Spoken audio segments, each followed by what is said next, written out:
सुखी गृहस्थ जीवनका लागि 5 सूत्र, पञ्चसूत्र।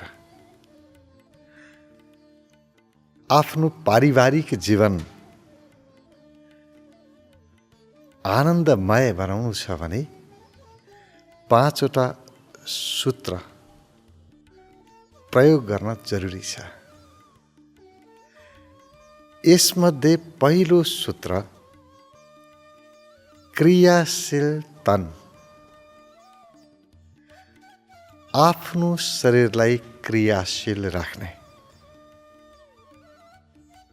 खाली बस्ने व्यक्ति, आलस्यले भरिएको व्यक्ति कसैलाई मन पर्दैन। क्रियाशीलता छैन भने हाम्रो गृहस्थ जीवन अस्तव्यस्त हुन्छ। शरीरको क्रियाशीलता जरुरी छ। अब क्रियाशील शरीर बनाउन के गर्नुपर्छ? शरीरमा उत्साह, जाँगर, फुर्तिलो शरीर बनाउनलाई के गर्ने? अब रोगी बिमारी शरीर त फुर्तिलो हुँदैन। स्वस्थ शरीर चाहियो अनि नै फुर्ती आउँछ। शरीरमा ताकत चाहियो नि, बल चाहियो। त्यत्तिकै फुर्तिलो कहाँ हुन्छ र शरीरमा फुर्ती नभइकन क्रियाशीलता कसरी आउँछ? त्यसको लागि बिहान योगाभ्यास नियमित गर्ने। जसरी हामी सधैँ खाना खान्छौँ त्यसै गरी सधैँ योग गर्न जरुरी छ। स्वास्थ्य सबैभन्दा ठुलो धन हो। स्वस्थ शरीरले नै अरू धन पनि आर्जन गर्छ, कमाई गर्छ। कमाई गर्नलाई पनि त स्वस्थ शरीर चाहियो नि। त्यसकारण आफ्नो शरीरलाई स्वस्थ राख्नु सबै भौतिक उन्नतिको या आध्यात्मिक उन्नतिको पूर्वाधार हो। स्वस्थ शरीर भए मात्रै बाहिरी प्रगति, भित्री शान्ति सबै प्राप्त हुन्छ। अस्वस्थ शरीर न शान्त न समृद्ध केही पनि हुँदैन। स्वस्थ शरीर नै क्रियाशील हुनको लागि योग्य हुन्छ। सूत्र छ क्रियाशील, क्रियाशीलता। सुखद गृहस्थ जीवनको लागि पहिलो सूत्र क्रियाशीलता। क्रियाशीलताको लागि स्वस्थ शरीर अनिवार्य छ। त्यसको लागि योग, प्राणायाम, ध्यान। योगले शरीरलाई स्वस्थ बनाउँछ। प्राणायामले मनलाई स्वस्थ बनाउँछ। ध्यानले आन्तरिक शक्ति जगाउँछ। ध्यानले आनन्द बढाउँछ। र जुन व्यक्ति आनन्दित छ, खुसी छ, स्वस्थ छ शारीरिक रूपमा, उही व्यक्ति क्रियाशील हुन सक्छ। त्यसरी यसको लागि के गर्ने? योगाभ्यास निरन्तर 1.5 घण्टाको समय छुट्याउने। बिहानको योगको लागि, ध्यानको लागि। योगले मात्रै पनि पुग्दैन। फेरि हामी योग आसन गर्छौँ। योग आसन गरेपछि पुगिहाल्यो नि भन्ने लाग्छ। योगासन 3 भागमा 1 भाग मात्रै हो। योगासनले पुग्दैन। 1.5 घण्टाको समय हुन्छ। यसलाई 3 भाग लगाउने।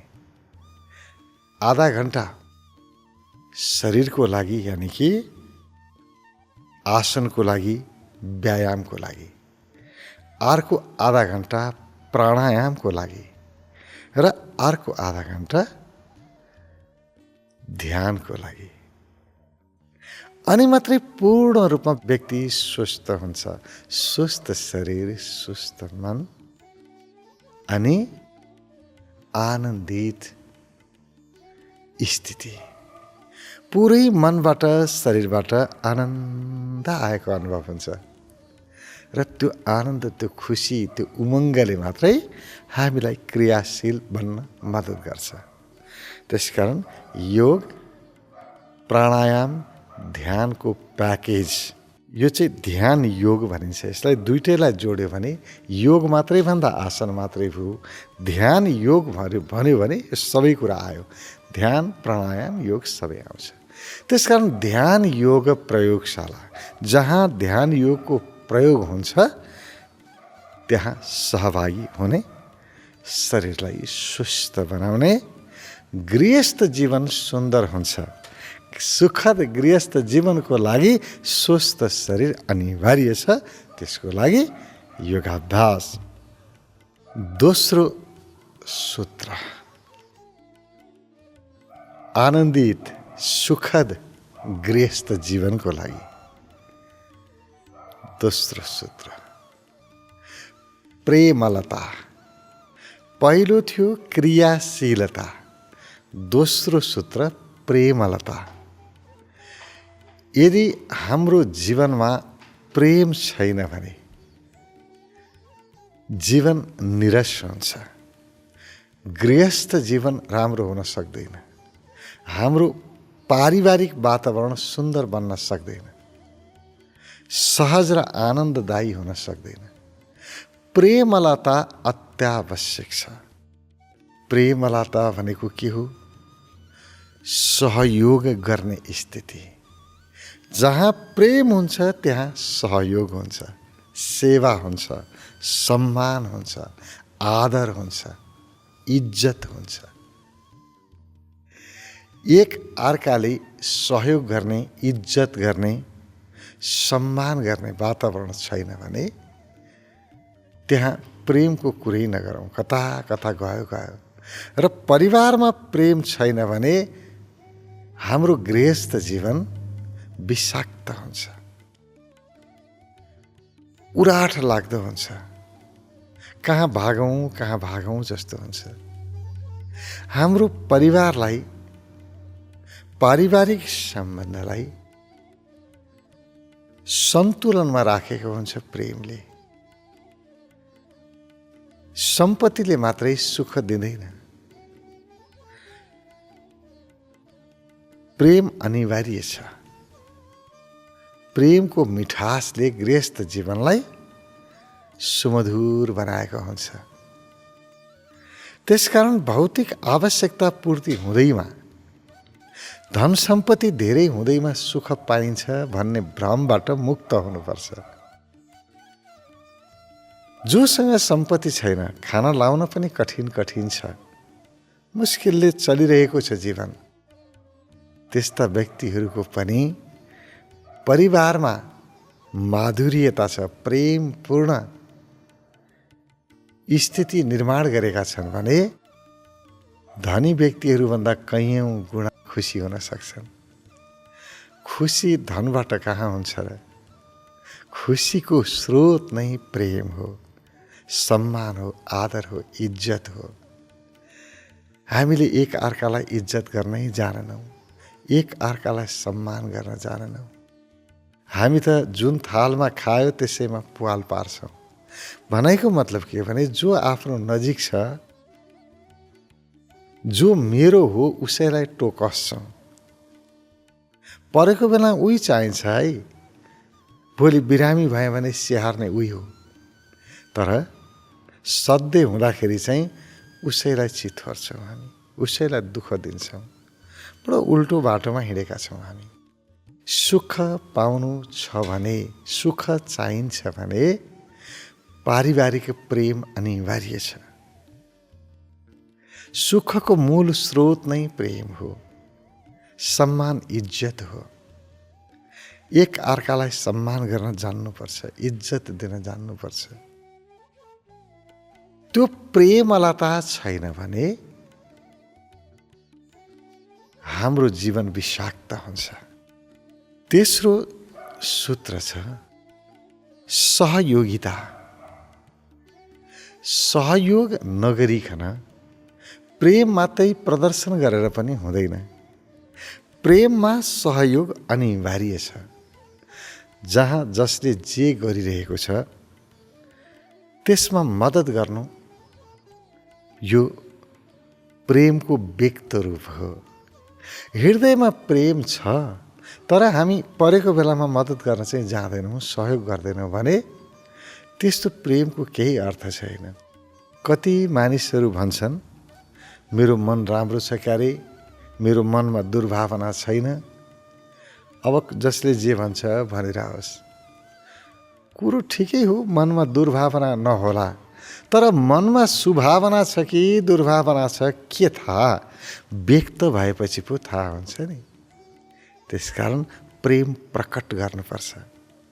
भित्र प्रेम मात्रै भएर हुँदैन, प्रकट सहयोगमा हुन्छ, सेवामा हुन्छ, एक अर्कालाई मद्दत गर्नुमा हुन्छ।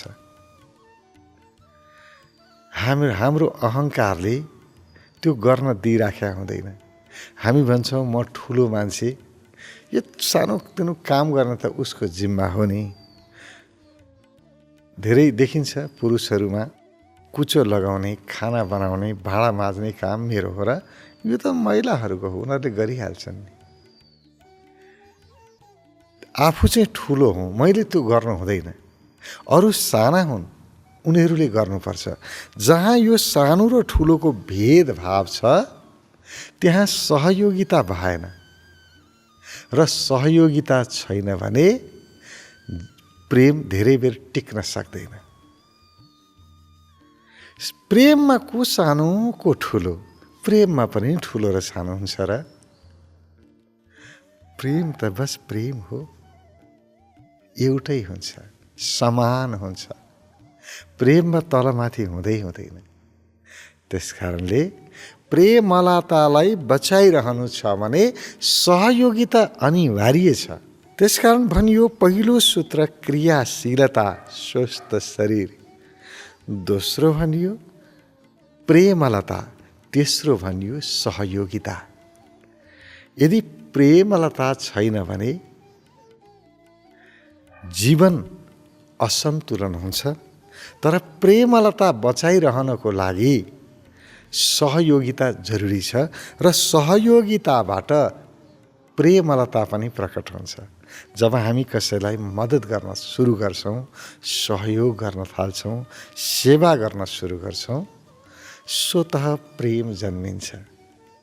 यो नभनौँ कि जहाँ प्रेम छ त्यहाँ सहयोग, प्रेम परोस् मेरो अनि मात्रै म सहयोग गर्छु, होइन। सहयोग गर्न सुरु गर्नुहोस्, प्रेम आफै हुन सुरु गर्छ। त्यसकारण प्रेम भएपछि सहयोग गर्छु भनेर प्रतीक्षा गर्नु हुँदैन। सहयोग गर्न सुरु गर्नुपर्छ, प्रेम आफै बन्दछ। त्यसैले सहयोगिता अनिवार्य छ।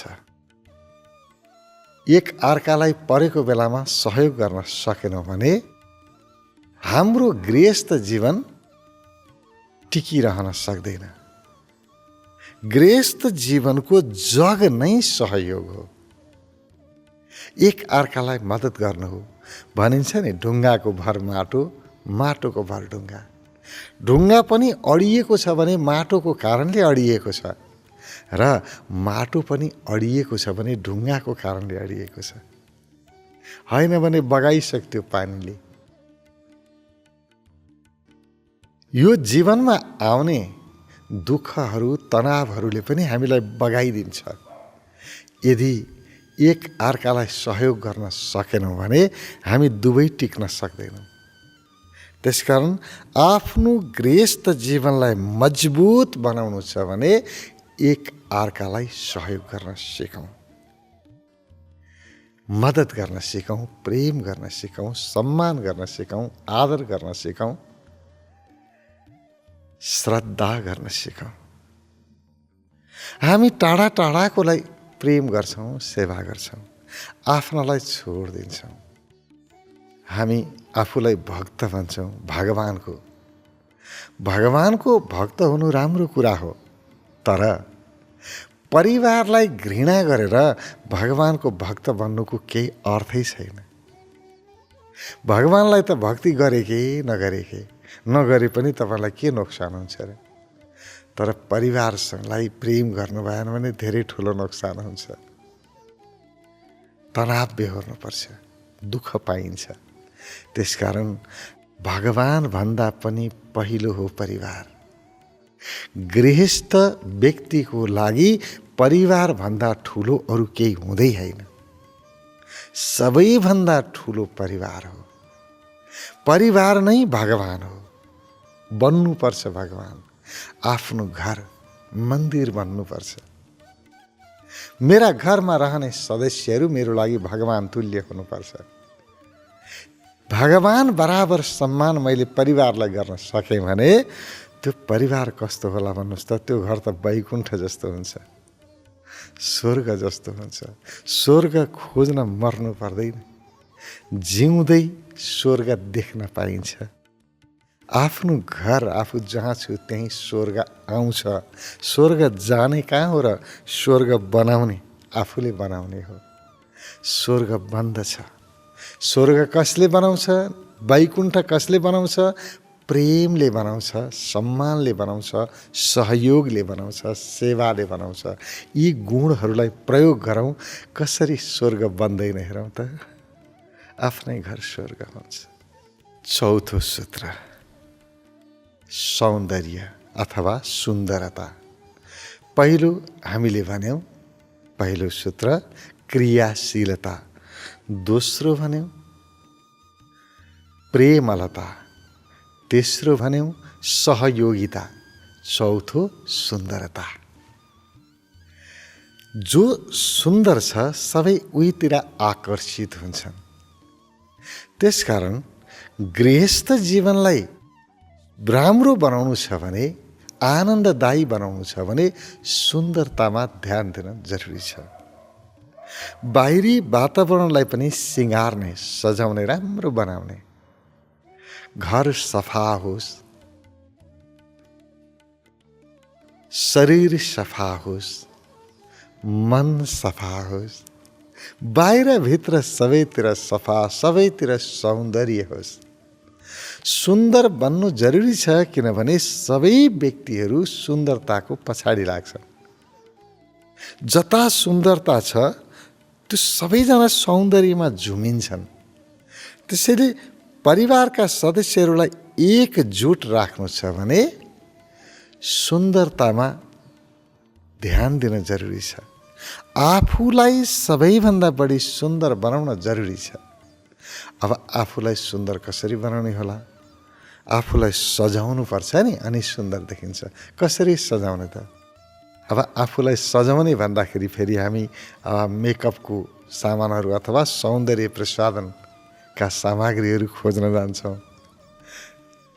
पाउडर लगाउने हो कि लिपस्टिक लगाउने हो कि के लगाउने हो, अनि आफूलाई एकदमै सुन्दर देखाउने राम्रो राम्रो लुगा लगाउने फेसन हाम्रो त्यतातिर जान्छ मन।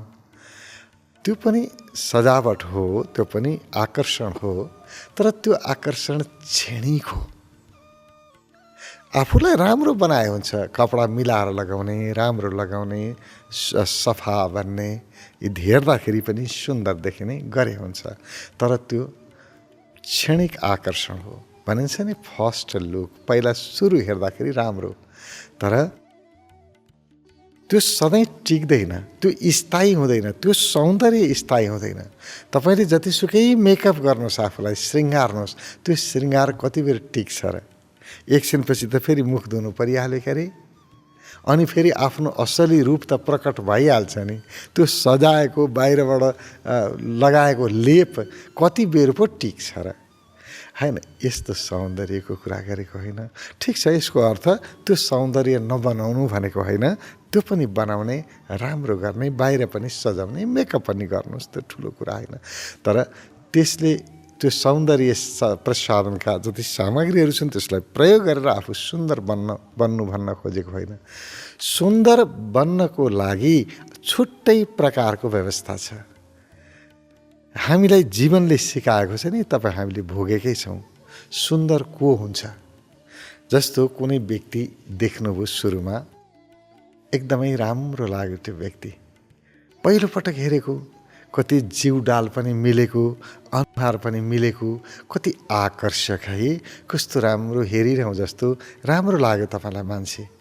तर त्योसँग अनि नजिक जानुभयो, सङ्गत गर्नुभयो, उसको व्यवहारहरू हेर्नुभयो, व्यवहार उसको राम्रो छैन, उसको गुणहरू ठिक छैनन्, उसले जसरी तपाईँसँग प्रस्तुत हुन्छ त्यो सम्मानपूर्ण छैन, तपाईँलाई घृणाको दृष्टिले हेर्छ, अपमान गर्छ, अहङ्कारी छ है, नराम्रा गुणहरूले भरिएको छ भने त्यो व्यक्ति बिस्तारै बिस्तारै नराम्रो लाग्दै जान्छ। सुरुमा हेर्दा त राम्रो थियो, पछि उसको व्यवहार हेर्दै हेर्दै जाँदा केही दिनमा त त्यो व्यक्ति कुरूप लाग्न थाल्छ, अनुहार पनि हेर्न मन लाग्दैन, कति नराम्रो लाग्छ।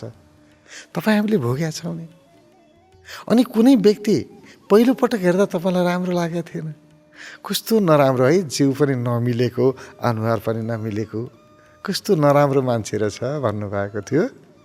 तर त्यसलाई व्यवहार गर्दै जानुभयो, त्योसँग परिचित हुँदै जानुभयो, कति सम्मानपूर्ण व्यवहार गर्छ त्यसले है। गर्दा गर्दै गर्दा गर्दै यस्तो राम्रो लाग्छ त्यो व्यक्ति, उसको व्यवहारले त्यो व्यक्तिलाई यति राम्रो बनाउँछ नि, हेरिरहँ झैँ लाग्छ, कति राम्रो लाग्छ त्यो मान्छे। तपाईँ हामीले भोगेका छौँ, यहीँबाट सिकौँ। सुन्दर बन्नको लागि, राम्रो बन्नको लागि श्रृङ्गारको सामग्री होइन रहेछ, गुण रहेछ, व्यवहार रहेछ।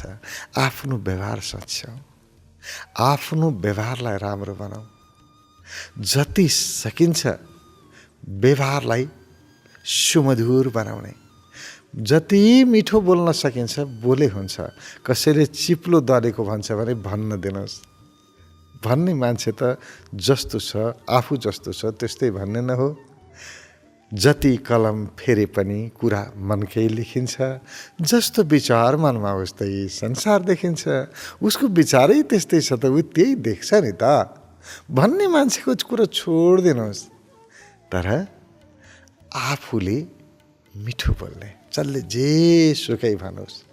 सन्त कवीर बडो मिठो कुरा गर्नुहुन्छ यस विषयमा। उहाँ भन्नुहुन्छ, मिठी बाणी बोलिए मनका आपा खोए, औरनको शीतल करे आप भी शीतल होए। उहाँ भन्नुहुन्छ, मिठो बोली बोला, मनको अहङ्कारलाई पखाला, हराउँछ अहङ्कार। किनभने हामीलाई कडा बोल्नको लागि अहङ्कार चाहिन्छ, नरम बोल्दाखेरि अहङ्कार त गल्छ तल। त्यसकारण अहङ्कारले व्यक्तिलाई राम्रो कहाँ बनाउँछ र? अहङ्कार जति कम भयो त्यति व्यक्ति राम्रो देखिन्छ। त्यसकारण मिठो बोला, अहङ्कार आफै घट्छ। मनका आपा खोए, मै हुँ भन्ने भाव जान्छ। औरनको शीतल करे, मेरो मिठो बोलीले अरू पनि शीतल, अरूको मनमा पनि शीतल हुन्छ र म पनि शीतल हुन्छु, मलाई पनि आनन्द, ऊ पनि आनन्दित, म पनि आनन्दित। मिठो बोली बोलौँ, मुसुक्क मुस्कुराइदिउँ, जान्छ कि नमस्कार गरौँ, आदर गरौँ, सम्मान गरौँ, के बिग्रिन्छ? यी कुराहरूले आफ्नो सौन्दर्य थप्छ। त्यस्तो व्यक्ति अत्यन्तै प्यारो लाग्छ, सबैलाई प्यारो लाग्छ। घरमा एकजना व्यक्ति त्यस्तो छ भने त्यो चाहिँ केन्द्र बन्छ, सबैजना त्यसकै वरिपरि झुम्मिन्छन्, उसले जे भन्यो त्यो मान्छन्। किनभने सुन्दर भित्रैबाट गुणी व्यक्ति, राम्रो व्यवहार भएको व्यक्ति कसलाई मन पर्दैन र राम्रो व्यवहार गर्ने व्यक्तिले भनेको कोही मान्दैन र सबैजना उसले जे भन्यो त्यो मान्छन्। सबैलाई काम लगाउन सजिलो हुन्छ, मात्रै आफ्नो अहङ्कार घटाइदेऊ, मिठो बोली बोलौँ, राम्रो व्यवहार गरौँ। राम्रो व्यवहार नै हाम्रो सौन्दर्य प्रसाधन हो। आफूलाई सजाउने, सुन्दर बनाउने। तर केले सुन्दर बनाउने? व्यवहारले सुन्दर बनाउने, सद्गुणहरूले सुन्दर बनाउने, गुणले सजाउने आफूलाई। कपडाले सजाएर, सुनले सजाएर मात्रै कहाँ राम्रो भइन्छ र? गुणले सजाउनु पर्छ, सुन होइन, गुण। सजावटको लागि आफूलाई सुन्दर बनाउने, जति सकिन्छ सुन्दर बनाउनुहोस्, आफूलाई आकर्षक बनाउनुहोस्। तपाईँको गृहस्थ जीवन सुन्दर हुन्छ र जहाँ आकर्षण छ त्यहाँ भगवानको वास हुन्छ। आकर्षणलाई त कृष्ण भनियो नि। कृष्ण भनेको व्यक्ति होइन, कृष्ण भनेको त्यो चुम्बक हो, आकर्षण हो। आकृष्टिति कृष्ण। कृष्णको अर्थ हुन्छ आकर्षण।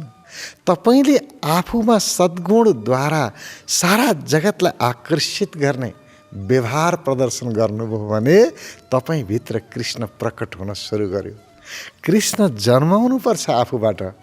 बाहिर कृष्ण खोजेर कहीँ पाइँदैन। आजसम्म कृष्ण न कसैले भेट्यो न भेट्नेवाला छ। बाहिर संसारमा जानुस् कहीँ पनि भेटिँदैन। भेटिन्छ भने व्यवहारबाट भेटिन्छ, प्रेमबाट भेटिन्छ, सम्मानबाट भेटिन्छ, श्रद्धाबाट भेटिन्छ। आफैभित्र कृष्ण प्रकट हुन्छ। यस व्यवहार सच्याउँ, सुन्दर बनाऊँ, आफ्नो रूप सजाऊँ सद्गुणद्वारा, आफ्नो व्यवहारद्वारा। प्रेमपूर्ण व्यवहार, सम्मानपूर्ण व्यवहार, सहयोगपूर्ण व्यवहार। अलिकति आफूलाई परिवर्तन गरेर हेरौँ, यही जीवन स्वर्ग हुन्छ। हाई स्वर्ग हेर्न मर्नु पर्दैन। अहिले यही स्वर्ग प्रकट गराउन सकिन्छ। बस व्यवहार सुधारे पुग्छ।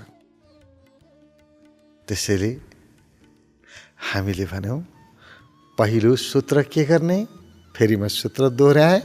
सबैभन्दा पहिला क्रियाशीलता, दोस्रो प्रेमलता, तेस्रो सहयोगिता, चौथो सुन्दरता। जति सकेको आफूलाई सुन्दर बनाउने। पाँचौं सूत्र सुन्दर गृहस्थ जीवनको लागि अथवा सुखी गृहस्थ जीवनको लागि पाँचौं सूत्र त्यो हो स्वाधीनता। स्वाधीनता छैन भने फेरि अगाडिका सूत्रहरू पनि काम लाग्दैनन्। स्वाधीनता अत्यन्तै महत्त्वपूर्ण छ। स्वाधीनताको अर्थ आफू आफ्नो अधीनमा रहने, सो अनुशासित हुने। सोको अधीनमा रहनुलाई स्वाधीनता भनिन्छ। म मेरो अधीनमा छु। तीन प्रकारको स्थिति हुन्छ अधीनको। एउटा पराधीन, अर्काको अधीनमा हुने, त्यसलाई पराधीन भनिन्छ, जो अर्कोले नियन्त्रित गर्छ उसलाई। एउटा स्वाधीन, जो मै नै नियन्त्रित गर्छु। मेरो अधीनमा म छु एउटा, अर्काको अधीनमा म छु, त्यो पराधीन भयो। दोस्रो अर्को चाहिँ न म मेरो अधीनमा छु न अरूको अधीनमा छु, म अराजक छु। त्यो अराजकता, एउटा स्वाधीनता, अर्को पराधीनता, अर्को अराजकता। अराजकता त गयो, त्यो त त्यसको त कहीँ ठाउँमै रहेन, त्यो त दलदलमा भासियो। र धेरै मानिसहरू देखिन्छन् अराजकता छन्। हेर्नुहोस्, आफ्नो अधीनमा पनि छैनन्, सो अनुशासन पनि छैन, अरूले बनाइदिएको अनुशासन पनि पालना गर्दैनन्। अब राज्यको कानुन छ, समाजको नियम छ, परिवारको नियम छ, त्यो नियम पनि पालना गर्दैनन्। अनि आफ्नो विवेक पनि छैन। यो गर्न हुन्छ, यो गर्न हुन्न भन्ने नै छैन। जे मन लाग्यो त्यही गर्यो। त्यस्ता अराजक व्यक्तिहरू कहिल्यै सुख पाउँदैनन्। यिनीहरू त दुःखको दलदलमा गए। यस्ता व्यक्तिहरूबाट गृहस्थ जीवन चल्दैन, भताभङ्ग हुन्छ गृहस्थ जीवन। अब दुईटाले चाहिँ बचाउन सक्छ। एउटा सबभन्दा राम्रो उत्कृष्ट हो स्वाधीनता। यदि स्वाधीन हुन सकेन भने पराधीनता पनि ठिक छ। किनभने या त आफू जान्नु, होइन भने भन्या मान्नु। दुईटामा त एउटा मान्नु पर्यो नि त। कि आफू जान्नु पर्यो, जान्न सक्दैन भने भन्या मान्नु पर्यो। अब आफू पनि नजान्ने, भन्या पनि नमान्ने, अब त्यस्तो मान्छे त के काम लाग्यो र? कि जान्नु पर्यो कि भनेको मान्नु पर्यो। भनेको मान्ने पराधीन, आफै जान्ने स्वाधीन। स्वाधीनता चाहिँ सर्वोत्कृष्ट स्थिति हो। स्वाधीनताको अर्थ के हो? म अनुशासित छु, कुनै पनि कानुन म भङ्ग गर्दिनँ। किन गर्दिनँ भने नि म भित्र विवेक छ। मेरो विवेकले गलत काम गर्न दिँदैन। कसैको पनि म दुःख देख्न सक्दिनँ। हरेकलाई मद्दत गर्न मन लाग्छ। किन मन लाग्छ भने नि मलाई जस्तो पीडा हुन्छ उसलाई पनि त त्यही त हो नि। त्यो विवेक जाग्यो के भित्रबाट। अर्काको ठाउँमा बसेर हेर्न जान्यो। कुनै व्यक्तिसँग रिस उठ्यो, अब रिस उठ्यो भने त हामी त हात उठाइहाल्छौँ। ठिक छ, हात उठाउनु भयो, केही गल्ती गर्यो उसले, तपाईँलाई रिस उठ्यो, तपाईँले त्यसलाई पिट्नलाई हात उठाउनु भयो। र हात उठाउँदाखेरि यति मात्रै सोचे हुन्छ, त्यो पिटाइ खाने ठाउँमा म हुन्थेँ र पिट्ने ठाउँमा मेरो ठाउँमा त्यो हुन्थ्यो भने के हुन्थ्यो होला। हात तल बस्छ, हिर्काउन सकिन्न। एकले अर्काको ठाउँमा बसेर हेर्न सिक्नुपर्छ। कसैलाई अपमान गरेर हुन्छ र गाली गरेर हुन्छ र म त्यो ठाउँमा हुन्थेँ भने के हुन्थ्यो। यो हो विवेक, यो हो स्वाधीनता। जुन व्यक्तिभित्र विवेक जागृत भयो त्यो व्यक्ति स्वको अधीन भयो, आफ्नो अधीन, उसको विवेकको अधीनमा उभ्रायो। अब उसले अर्काको ठाउँमा बसेर हेर्न जान्दछ। यहाँ छ नि बाहिरबाट कहीँ देखिन्छ श्रीमान श्रीमतीमा, श्रीमान बाहिरबाट आयो, श्रीमतीलाई गाली गरिरहेको हुन्छ, के हो दिनभरि बसेर, तिमीहरूको के काम छ र, कमाउने धमाउने सारा गरौँ त म हुँ, धाक देखाइराखेको हुन्छ। तर बाबा घर सम्हाल्न कम गाह्रो छ र एकपटक गरेर हेर त। खाना बनाएर हेर, बच्चा स्याहारेर हेर, भाँडा माझेर हेर, लुगा धोएर हेर, घर सफा गरेर हेर। दिनभरि घरमा काम गर्ने श्रीमतीले गर्ने काम एक दिन मात्रै श्रीमानले गरेर हेर त, अनि थाहा हुन्छ के मर्का थाहा हुन्छ। जसले अर्काको मर्का थाहा पाउँछ र त्यो अनुसारको व्यवहार गर्छ त्यसलाई चाहिँ स्वाधीन भनिन्छ।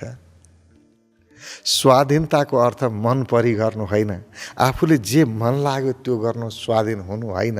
स्वाधीनको अर्थ आफ्नो विवेक, मेरो विवेकले जे भन्छ त्यो अनुसार गर्नु हो, मेरो भित्र अन्तर मनले जे अराउँछ त्यो अनुसार गर्नु हो। आफ्नो भित्री मनलाई सुन्ने, एकले अर्काको ठाउँमा बसेर हेर्न जान्ने, हेर्ने सिक्ने, यो स्वाधीनता हो। आफ्नो अधीनमा रहौँ। हामी आफ्नो अधीनमा छैनौँ, अत्यन्तै अराजक छौँ। किन हामी आफ्नो अधीनमा छैनौँ भने हाम्रो शरीर नै हाम्रो अधीनमा छैन। यो गर भन्यो मान्दैन। अहिले तपाईँलाई ध्यान गर्नु पर्यो, ल आँखा बन्द गर्नुहोस् त भनेर यसरी आँखा बन्द गऱ्यो भने एकैछिनमा खोल्न मन लाग्छ। मैले मात्रै बन्द गरेँ कि त्यसले पनि गराएको छ, यसो खोलेर हेर्छ मान्छे आँखा। भनेको त उसको आँखा पनि उसले भनेको मान्दैन कि, आँखा पनि पराधीन भइसकेको छ। आफ्नैले आफूले भने मान्दैन, अरू कसले मान्ने, आफ्नो मनले मान्दैन। हे मन, म पूजा गर्दैछु, एकछिन पूजामा एकाग्र हौ न, मान्दैन मन। हातले पूजा गरेछ, मनले अर्कै के गरेछ। आफ्नो मन नियन्त्रणमा छैन। अब यो अनियन्त्रित मन भएको व्यक्ति कसरी स्वाधीन हुन सक्छ? स्वाधीनताको लागि आफ्नो मन आफ्नो नियन्त्रणमा हुन जरुरी छ, अनि नै विवेक जागृत हुन्छ। अराजक मन भएको व्यक्तिले त जे पनि गर्छ अराजकता नै गर्छ। त्यसकारणले स्वाधीनताको लागि पहिलो शर्त हो मनको व्यवस्थापन गर्नु। अब मनको व्यवस्थापन कसरी हुन सक्छ त? मनको व्यवस्थापनको लागि मनभित्र प्रवेश गर्नुपर्छ। मनमा के छ हेर्नुपर्छ। चुपो लागेर बस्नुभयो, आफ्नो मनमा चलिरहेका कुराकानीलाई हेर्नुभयो, चुपचाप लागेर मनमा हेर्नुभयो भने यति धेरै गफ हुन्छ नि त्यहाँ। आफै प्रश्न गर्ने, आफै जवाफ दिने, अनि एउटा मात्रै बोल्ने हो र एउटा तहमा संवाद भइरहेको हुन्छ, फेरि अर्को तहमा अर्को संवाद। एकैपटक 3-4 ठाउँमा संवाद भएको जस्तो लाग्छ भित्र। एउटा मन मात्रै बोल्दैन, धेरैवटा मनहरू एकैपटक बोलेको जस्तो लाग्छ भित्र। त्यतिखेर लाग्छ कि म भित्र एउटा मन छैन, यहाँ त थुप्रो मनहरू छन्, एकैपटक बोलिरहेका छन्। यति अराजकता अनुभव हुन्छ भित्र। यसको अर्थ के भने मन हाम्रो नियन्त्रण छैन। हाम्रो मनमा चल्ने संवादहरू अनियन्त्रित छन्। के मनमा संवाद चलेको छ हामी आफैलाई थाहा छैन। त्यसकारण स्वाधीनताको लागि पहिलो काम सुसंवाद। आफ्नो संवाद आफै गरौँ। मेरो मन हो भने मैले जे विषयमा मन चलाउँछु त्यसैमा चल्नुपर्छ। मेरो विषयमा चिन्तन गर्नुपर्छ। मैले चाहेको विषयमा, मेरो प्रगतिको विषयमा मेरो मनमा चिन्तन चल्नुपर्छ। अराजक विचार आउनुहुन्न। जुन विचारहरूले आफ्नो चाहनालाई बाधा पुर्याउँछ त्यस्ता विचारहरू आउनुहुन्न। त्यसको लागि सोच संवादको कला सिक्नुपर्छ। जसले सोच संवादको कला सिक्यो त्यो व्यक्ति मात्रै स्वाधीन हुन सक्छ। जसको मन अधीनमा रह्यो त्यही व्यक्ति हो स्वाधीन। जसको आफ्नै मन अधीनमा छैन त्यो व्यक्ति कसरी स्वाधीन हुन्छ? हुनै सक्दैन। त्यसकारण स्वाधीनताको लागि पहिलो शर्त हो मन आफ्नो अधीनमा रहोस्। मन अधीनमा राख्नको लागि सोच संवाद। दुई प्रकारको संवाद हुन्छ। एउटा त अरूसँग गर्ने संवाद।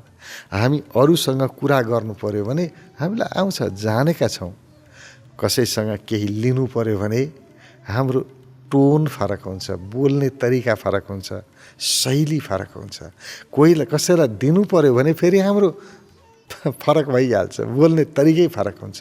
घरको मान्छेसँग बोल्नु पर्यो भने एउटा स्वर, एउटा तरिका हेर्नुहोस्। बाहिरको मान्छे आयो भने कति छिटो स्वर परिवर्तन गरेर होला, कस्तो राम्रो बनाएर भन्छन्।